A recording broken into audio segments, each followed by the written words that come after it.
Are we live? Are we live? Are we live? Are we live? Welcome in, everybody, to Speaking of the Devils. I'm your host, Ryan Novozinsky, joining you, as always, from my home studio right here in Ewing, New Jersey.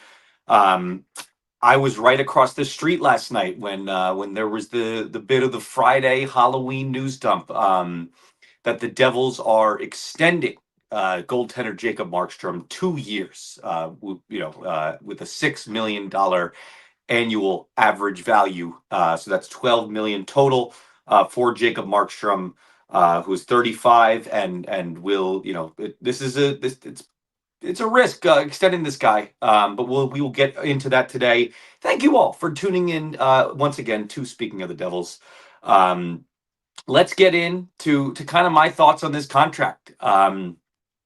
There are multiple lenses, I think, to view this. I think that it's okay to be equal parts mad about it. It's okay to be equal parts relieved that they only got it for 2 years, but also at the same time, once again, angry that it ends up being $6 million per.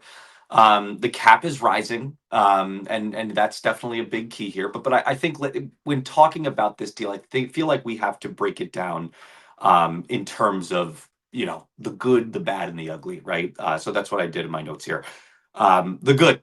Okay, the 2 years, that is a major key here. I spoke to people last night that said that, they, I would say, more tacitly confirmed that this all but confirms the fact that Mikhail Yegorov will be coming over in 2 years and to the NHL, and you'll get that transition. So it's a good bridge candidate there. This is a good bridge goaltender to have there. Um, Everybody that I talked to, last night, basically, said that this means that Yegorov is coming over. Markstrom at his peak is a very good goalie. There's little doubt about that. When he is at his best, the organization is really bullish about what he can bring. You saw that in the playoffs last year. You see that in stretches. You're not seeing that right now. There's no doubt about that. But I'm going to just roll the tape right here as to what Martin Brodeur said the other day in our interview with him about what the Devils think about Jacob Markstrom. I'll roll that right now. Or at all. And what's his mindset right now coming back from the injury? No, not at all. Games like that will happen. I mean, if you look at the quality of chances that he got, the amount of power plays that we give up, and especially him not playing for 2-3 weeks, it was a tough game for him, to be in. But he wanted to play it. He's healthy enough. He guaranteed that.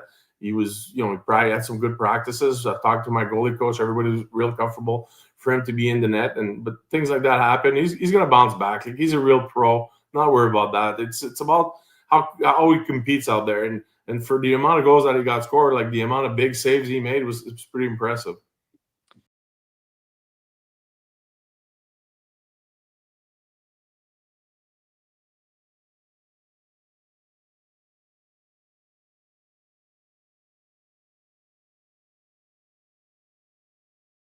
So little surprise there that the Devils like the player, like the contract, obviously, that they gave him. That's the reason they gave the contract, because they like the player so much. Um, and they wanted to get him extended. These negotiations were kind of tough, from what I understand. They lasted a while. There was no real timetable, set date on when to get them done. But I feel like the Devils kind of struck now to where both sides kind of agreed on. All right, Markstrom side got the most AAV of what they wanted out of this. And then the Devils got the length that they wanted. So I think both sides came to an interesting compromise there. You have to understand this too. The Devils right now, as it's currently constructed, are going to be spending under 8% of their entire cap next year. Will be spent on the goalie tandem. Between this deal and Allen's, it's going to be a hair under $8 million for your tandem over the next 2 years, and then Allen, obviously, even beyond that. That's decent. That's decent when you kind of look at it like that. That's the good. That's all the good. Then there's the bad, and this part I would concede, because I'll tell you why I'm more of a fan of this contract than anything. And I was someone that was getting on Fitzgerald for not rushing into this extension. But the bad is certainly why fans have reacted so passionately to this deal last night, and that's the timing of the deal. I think more than anything, the timing of the deal was pretty odd. You kind of have this Friday Halloween night news dump. It was what it seemed like, right? Um, and in a stretch where the Devils have been pretty terrible, and Markstrom has been even worse. He has on the season 5.13 goals against average, an 830 save percentage, 4 appearances, and the advanced numbers are even worse, minus 5.6 goals save above expected. That is not good. His overall save percentage in a Devils sweater is 895. I understand exactly why Devils fans would be pissed about this. But I think both things can be true. I think that you can, again, be angry at the number and it being so steep, while also acknowledging, hey, it's only 2 years, one, and this is, I would say this is a good transition to get into the ugly, which is the reason that the Devils landed on Jacob Markstrom here is because of the ugly goalie free agent market that they have to deal with next year. It's brutal. Freddie Anderson is the top prize, and even he is either a retirement or a re-signing candidate. I would say most likely with the Carolina Hurricanes. Of that group, who else would you want? Wedgwood maybe, but I think that he's also probably a re-sign candidate in Colorado. Um, Nedeljkovic, VTech. Do you want the VTech to return? Um, the options were thin. If you look at that list, go to 2026 pending free agents, NHL, and sort by goalies. The options were thin there. So the Devils kind of had to strike here, and for that again to get it at that 2 years. That's why I'm more leaning towards being okay with this because you get it for the 2 years. You get Yegorov and a good, a rock solid tandem at a decent, it's under 8% of their cap. Um, I think that's fine. The timing is odd, no doubt about that. But again, I find myself after sleeping on it being more fine with the deal than anything. But let's get into the comments because I'm sure that you guys are just okay. This comments are already blown up and we love that. Let's start here with Zach Chin. Personally, love the deal. Since we got Markey via trade, I wanted him to retire as a Devil if we win the cup within the next 3 seasons. I say we hang the numbers 25, 26, 27 in succession at the end. That's a bit strong. Obviously, I guess I'm maybe sensing some sarcasm. I don't know if that's sarcasm or not. But I would just say that look, um, this the contention window is definitely something that's been floated out too there. This is like the Devils, maybe this is a sign that the Devils in the next 2 years are going all in, because they have this tandem and they know what they have there. Maybe you see some even bigger, maybe this is a sign of even bigger moves to come just because the Devils know, that they have their goaltending situation shored up. At least they think they do. They really like Markstrom. They like the player. Obviously, that's why they extended him. Zach Chin says, side note, at what point do we stop these late start times? Then when East Coast teams go West Coast teams never get the time-based advantage. Great question, Zach. I don't know the answer, but that's an intriguing one. Tyler Seba says we need Nemeth right now, but Fitch should be doing anything and everything to move him for a top scoring winger. Also, should be taking any deal he can to move Palat. Yeah, I reported a couple last week in my newsletter there, which you guys should subscribe to. Because I'll be dropping even more Markstrom info out there on Monday at 10 a.m. So be sure to subscribe there. Um, that I don't think that they're going to be trading Palat this year. Somebody told me that, and they said that they would be surprised if Palat was on the move. And that's that they said that they made sure to emphasize that maybe that if that this is only going to be the case if Palat is a key part of the lineup. And at the time, he was up there with Jack and Brad. I didn't see the line. I forget. Where did they stuff him on the lines this time? Is he on the third line against LA tonight? I had to go back and look. But I know that Sheldon Keefe certainly made a fair share of line changes there. But on the Nemeth note, so yeah, just to put a bow on the Palat talk, if they can get off of that, I don't think they want to just get off of him for nothing because I think they do like the player there, and I think they like what he adds to the room. I just don't. He's such an offensive void in the top six that you can't have him be a top six. Can't have him be that top six wing, guys. He cannot be on your top line, especially with Jack and Brad. I mean, it's almost like they're playing keep away with Palat at times. Um, I'm I'm of the belief that the Devils are going to make a big trade this year on the Nemeth point. Maybe they do. Maybe he's a part of a Quinn trade. Maybe he's a part of a, like you mentioned, a top scoring winger. They need to get a top scoring winger in that top six. Maybe it is Gritsuk. Maybe he can evolve into that. But right now, they need some superstar power there to get Jack and Brad a third guy that can finish there. Would be great. Tyler Sebas says Jack and Brack create way too many opportunities to have a winger who can't finish. Agreed. Exactly what I just said there.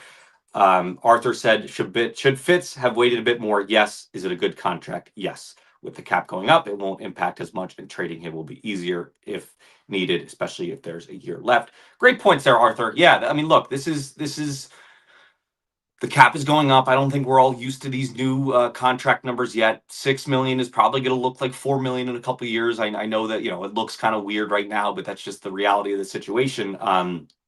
I do know that he has a modified no trade clause. I have to find the exact. I'm doing more digging on this today. I have to find the exact number of teams that are going to be on there. But I can confirm that Markstrom does have a modified no trade clause as part of the deal. Nico here says, I feel like it's too early to judge this. It's similar to the Luke Hughes contract based on let's see how this plays out. I think the Luke contract's going to age fine. This is just kind of, part of the reason I could see why Devils fans are mad is because it just feels like a complete wild card right now because of what Markstrom has looked like early this season. Will he snap out of that funk? We'll see. I think he can. I think the Devils are confident that he can as well. But it's certainly like it feels like a roll of the dice. You know what I mean? And that's where I can see the weariness come from Devils fans, and even the roll of the dice aspect is like, is it even that much of a roll of the dice? Like we know what he can do. Like we because we see the sub 900 save percentage in his Devils career. But then at the other hand, you have to look at the good. The good is also what he can do in the playoffs. What he did in the playoffs last year was awesome. He was really good in the playoffs last year. I go back to that one that one commenter's point.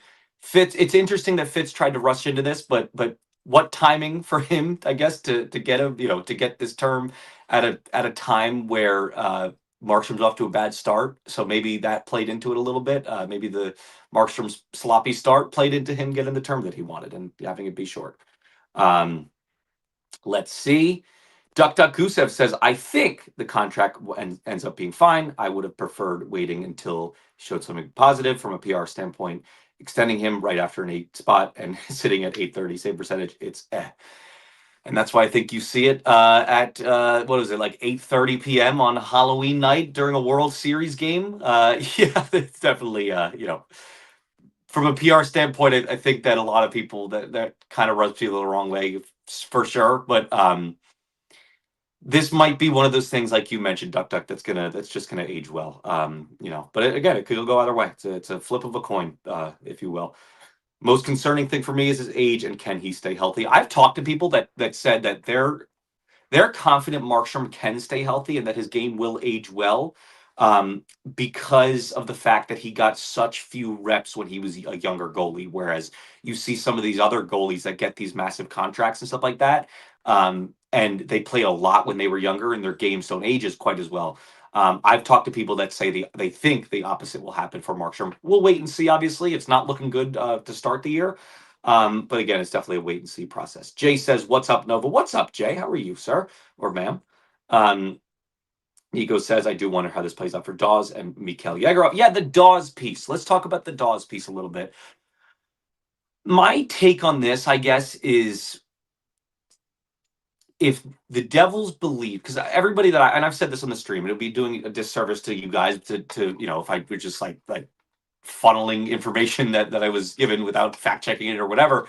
But I do talk to a lot of people around that building that say that they're pretty high on what Nico Dawes can be and his potential, his ceiling, everything like that. But at the same time, you see stuff like this. Okay, you see them make this extension. Not only that, but you see them place him on waivers, and how risky that move was for a goalie that you're bullish on his ceiling. I just don't know how that could be the case. If they were truly high on Dawes and what he could be in the NHL, they would clear the runway for him. Markstrom may be here this year, sure, but they certainly wouldn't extend him. So that's what I wonder there. Like I just think that the Devils maybe see too many inconsistencies there. They see it more obviously than a lot of us do. Um, So maybe that's it. Maybe they just don't trust Dawes as much. With Yegorov, it's clear. I think that the plan there is clear. He's going to come over in 2 years. That's I can say that pretty much with some gumption there. So we'll see what happens there. Rick Roma says this is Markstrom's second season in New Jersey, and he's been hurt twice. I like Markey, but Father Time is undefeated. Yeah, good point. I mean, again, I talk to people that say that they're confident that he'll be able to, stay away from serious injuries there, I guess. But certainly not good to see when you have the injury already early this year and the one that he suffered last year. Um, Dr. Gusev says, I feel like this spells the end for Nico Dawes. Agreed, as I just mentioned. If the Devils did think that he could be, an NHL goalie for them long term, they would clear the runway for him. So it might just be conjecture that they're just saying that to me that they really like the player. I'm sure they like the player. He's a fine player, and he does well. He looks poised when he comes up every single time. He looks poised, but I just feel like when you get him in for long stretches, there it doesn't end up working. It doesn't end up working out.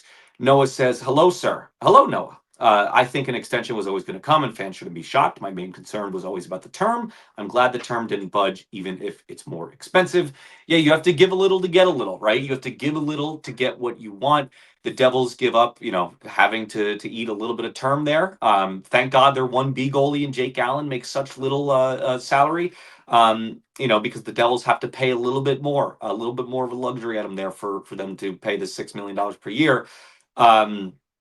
So they compromise there, and I think that the fact that it's 2 years, I think it's going to age fine. I wouldn't be too concerned about it. Direwolf says we have the 1A and 1B locked up for under 8. That's a good thing. 2 years means we have runway for a young guy to take over. Markey is a good goalie. He'll right the ship. I'm confident he will too. It's just the early signs here have been like there have been bad starts, but this is a pretty disastrous start for Markstrom here. So I don't blame fans for being pretty concerned here. Again, but that's the thing. I think there's nuance to this. I don't think there's no direct like I'm pro this deal or I'm anti this deal. I know you might see that on Twitter, but I feel like you can have some nuance there. You can say I like this deal, but I wouldn't give him that AAV. I like this deal, but I would rather it look like the Jake Allen deal. Which I actually thought they might go that route. I thought that Markstrom might want to go that route too. Get a little bit more term. Evidently, he, at the end there, once they got to the 11th hour, they decided that they wanted more money, and that's fine. And then they sacrificed a little bit of term there, in order to get that. So there you go. Rick Roma says, do you think Yegorov not doing well this year and Malik getting lit up in Utica scared fits into locking up Markey? I saw Yegorov's numbers. I know that the organization is unbelievably high on him. You just talk to everyone and it's like he can do no wrong kind of thing.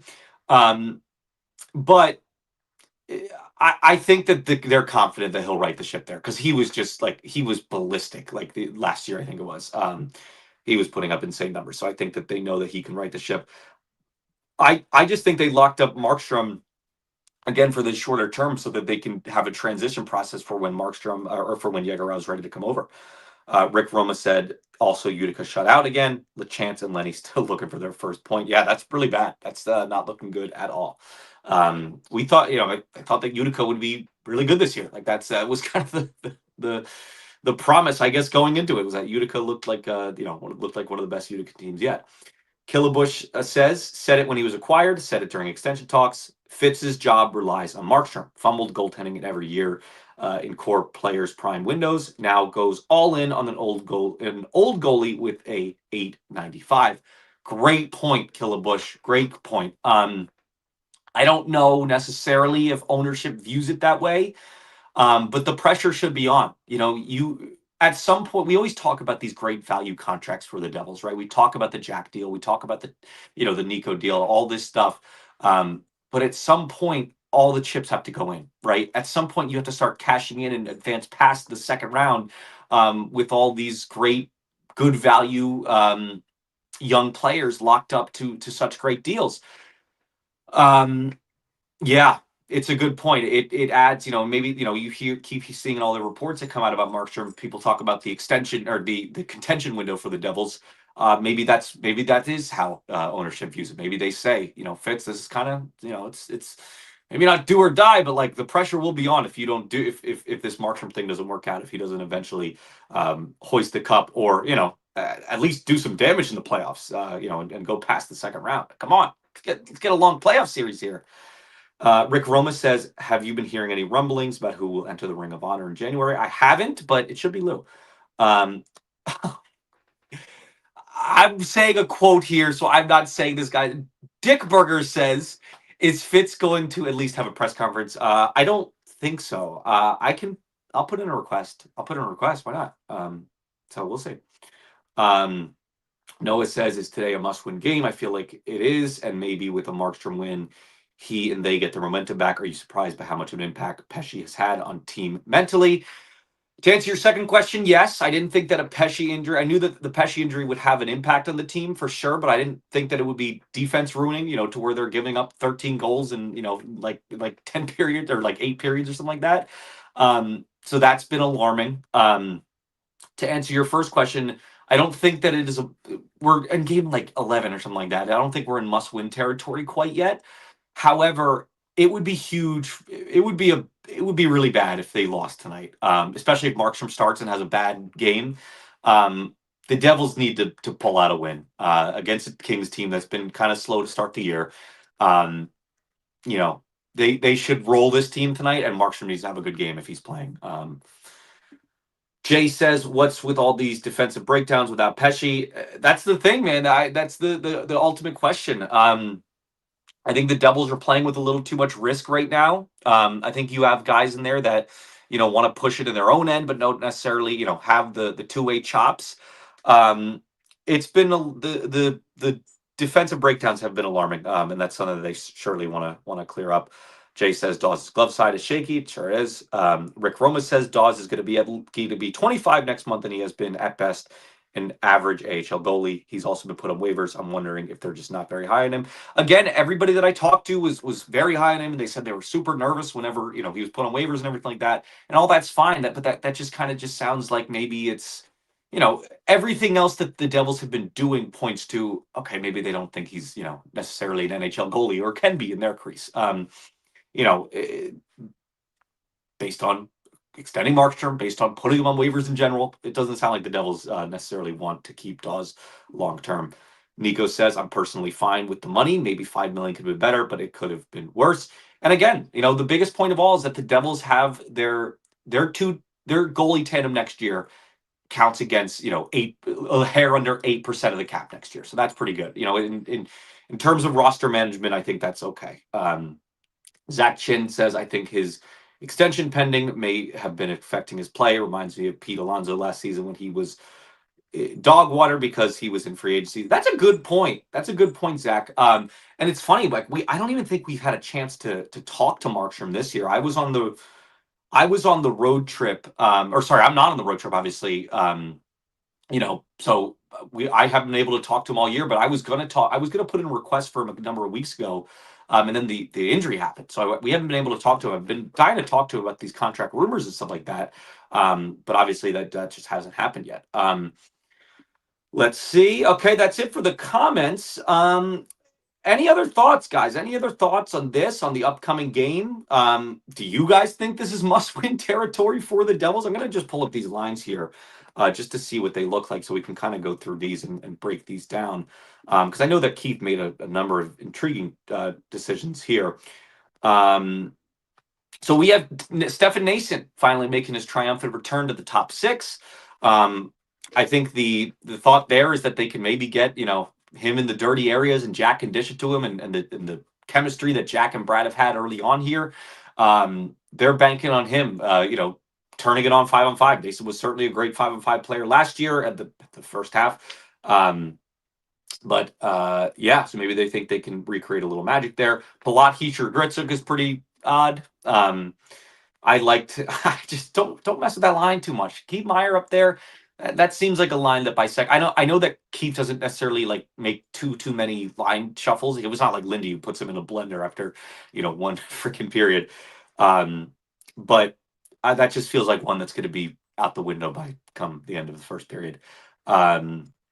Meyer, Lamico, Mercer. Get Lamico out of this lineup. Um, Cotter, Glendenning, Hallinan. Fine, whatever. That's pretty much the samey. And then the defense pair: Siegenthaler, Hamilton, Dylan Hughes, Chalowski, Nemec, with Casey looking like he's going to be out of the lineup. Um, Fine, because I think Casey had a bad game the other day.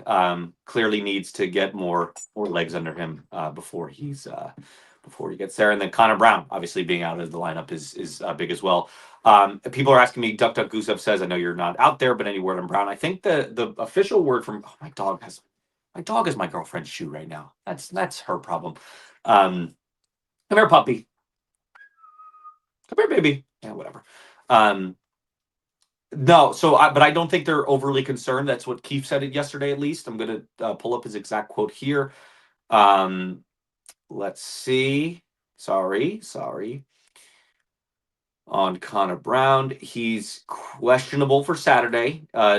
Keefe said he needs the day off. I don't think he gave many specifics as to what he was dealing with. But no, I haven't. To answer your question, I haven't heard anything. I will try to reach out to some people today to see what's going on. Devils are not skating today, I believe, or they have an optional skate or something. Yes, they do have an optional skate. So I guess they're talking. The in-house media is going to talk to Markstrom there. We're going to hear from him what he thinks about the contract and everything like that. Maybe we'll get some clarity on Connor Brown and everything like that as well. So we will see there. Connor Brown out tonight. Don't know. Game time decision though. So it's going to be interesting to see. The Devils certainly need him. Nico says, do you think the Devils do anything in the trade deadline? Might get a top 6 winger for 1 year. I think the Devils have a big trade deadline coming up. I think they are going to be aggressive.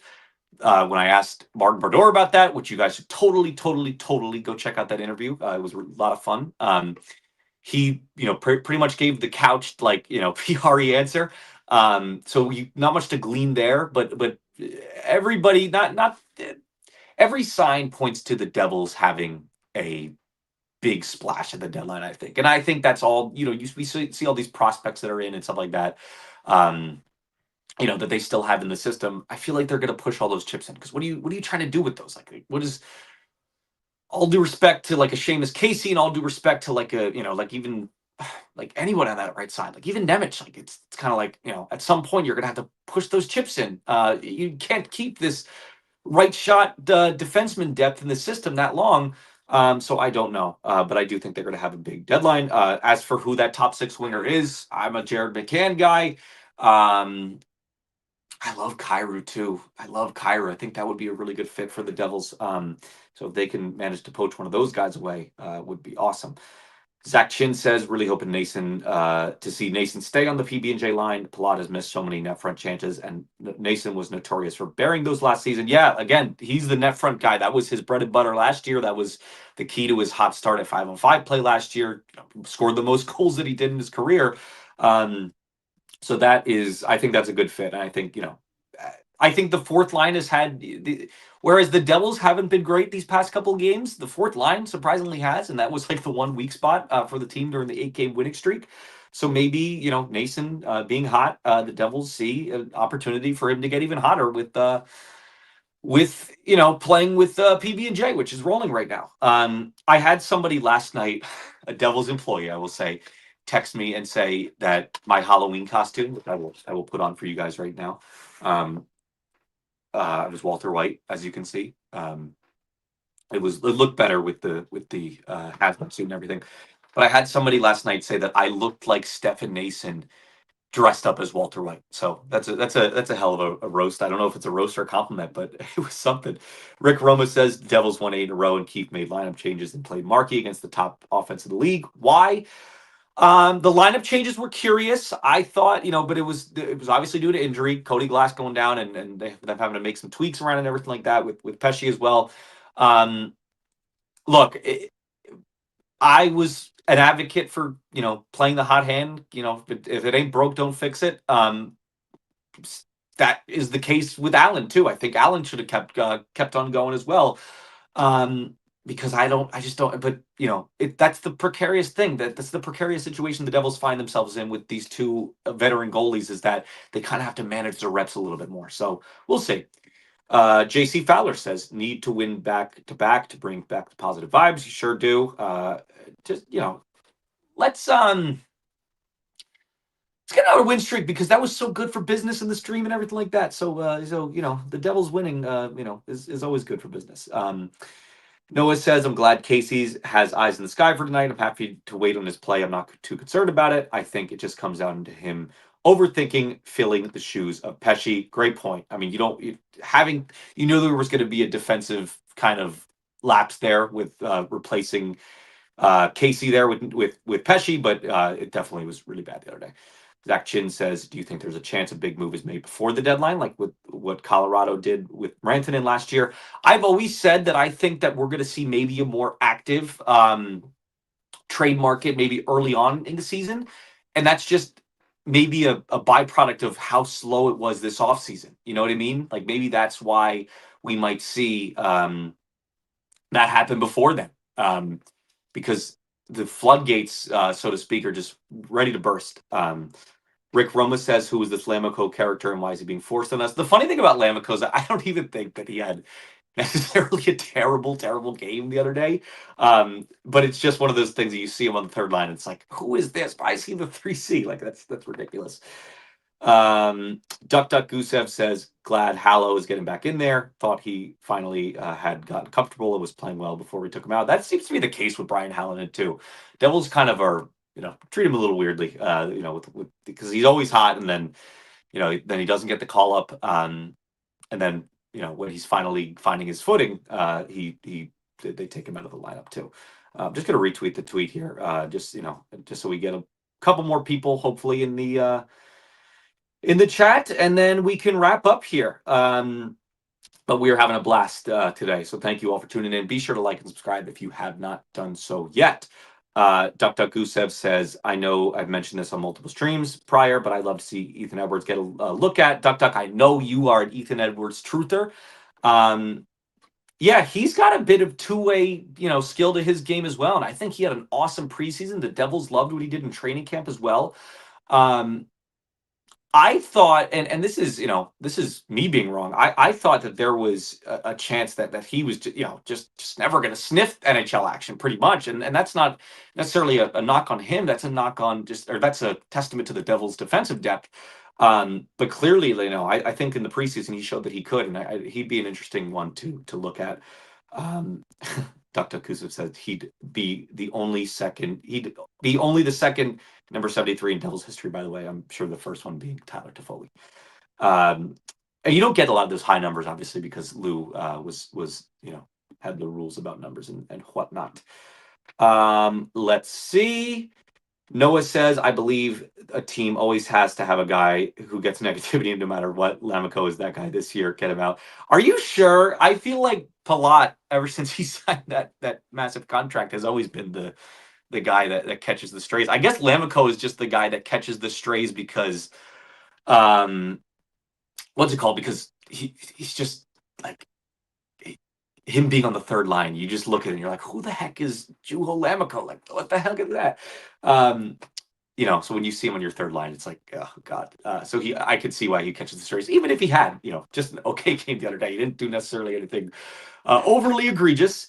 Quick question for you guys. You guys are always asking me questions, but I'm gonna flip it back and turn it around on you.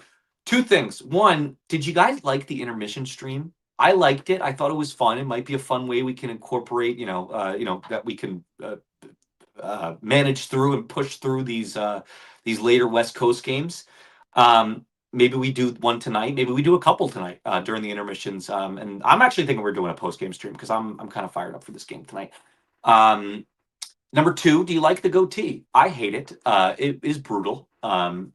I can't see why people do this. Like it was kind of hard to shave yesterday too, so it was felt a little risky too. Let's see. Zach Chin says underrated non-signing Dumoulin. I just don't think that I understand what you're saying there because he was so good for the Devils, especially in the playoffs. And like I feel like Devils fans like kind of were not exactly high on that trade when it happened, but then it ended up working out really well for them. But I just think he was priced out, right? I don't think they could afford him. Duck Duck Goose has said he liked the intermission stream. Well, if Duck Duck Goose says it, then we cannot do it. I'm joking. No, we're totally going to do it. That was a lot of fun. It kind of keeps me engaged too. Zach Chin says, love the intermission stream, but maybe save it for the second intermission if you're only going to do one. Good point. Good point. So we have more notes and more things to take away. I might do two. And then lead into three. I'm just loving streaming, guys. You guys are. This is a lot of fun. I know that today the numbers aren't, necessarily what they usually are, but I'm having a blast today. When we went on live on X, which I won't do every time, when we went live on X, the numbers were freaking insane. Like the live viewers we had, I was really blown away by it. So I really thank you guys for tuning into that. But let's see, unless we have any other comments, that'll do it, everybody. Thank you all for tuning in to Speaking of the Devils. Be sure to like, subscribe, share the link with all your friends, and tune in tonight. We're going to be going live from maybe 2 intermissions. We're definitely going to be going live from at least 1, and maybe post game 2. So, because I'm in a really big streaming mood today. So, thank you all for tuning in, and have a great day. And we'll see you later.